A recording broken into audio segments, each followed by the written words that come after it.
Magandang araw. Ako po si Mark Lester Lirag at ito po ang aking daily devotion ngayong November 21. Anong kahulugan ng Yoke of Christ?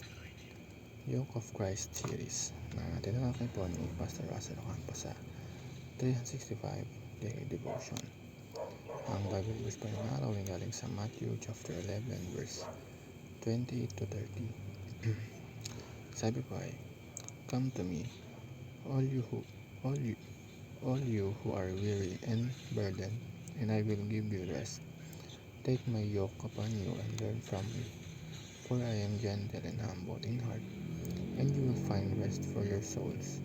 For my yoke is easy and my burden is light." Ngayong araw, pag-uusapan natin ang isang napakagandang larawan na ginamit ni Jesus, ang yoke of Christ. Ang yoke ay isang kahoy na gamit noon sa farming kung saan tinitipon ng dalawang oxen para magtrabaho ng sabay, guided by the master. At dito natin makikita na hindi tayo iniwan ni Jesus para magbuhat mag-isa. Inaanyayahan niya tayo na ipasok ang ating sarili sa kanyang pamatok, meaning sa kanyang leadership, sa kanyang guidance at sa kanyang presensya. Ang first teaching is, the yoke of Christ gives rest to the weary and burdened. Sa panahon natin ngayon, ang dami nating binubuhat. Problema, pamilya, pressure sa school, expectations ng mga tao, personal struggles, minsan pati guilt dahil sa kasalanan at minsan iniisip natin, Lord, bakit parang ako lang isa? Pero ang sabi ni Jesus, come to me. Hindi niya sinabi na ayusin mo muna buhay mo bago ka lumapit sa akin. Ang sabi niya, ako ang bahala. Bigay mo sa akin ang bigat mo. At alam mo kung bakit niya sabihin yun. Kasi siya mismo yung nagbubuhat kasama mo.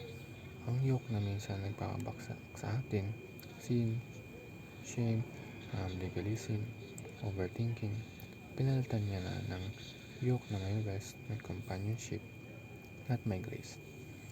Pangalawa, the yoke of Christ invites us to a close relationship. Kapag nakayok ang dalawang oxen, hindi sila magkahiwalay, hindi sila malayo. Ang picture nito is closeness, intimacy, at constant companionship. Ganon din ang invitation ni Jesus. Hindi lang sundin mo ko, kundi sumama ka sa akin. Hindi lang maglingkod ka, kundi matuto ka sa akin. Last, the yoke of Christ calls us to be His faithful disciples. At dahil nasa ilalim tayo ng kanyang yoke, it means He is our master and we willingly walk under His lordship. Pero ang kagandahan nito, hindi katulad ng yoke ng mundo na nakakapagod. Ang yoke ni Jesus ay easy at light. Hindi dahil walang challenges, kundi dahil siya ang nag-empower sa atin. Discipleship is not about perfection, it's about direction.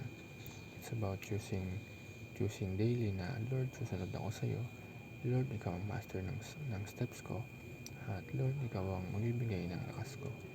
At habang sinusunod natin siya, doon natin maranasan yung tunay na rest. Rest na hindi lang physical, pero rest for your soul. Yun lamang.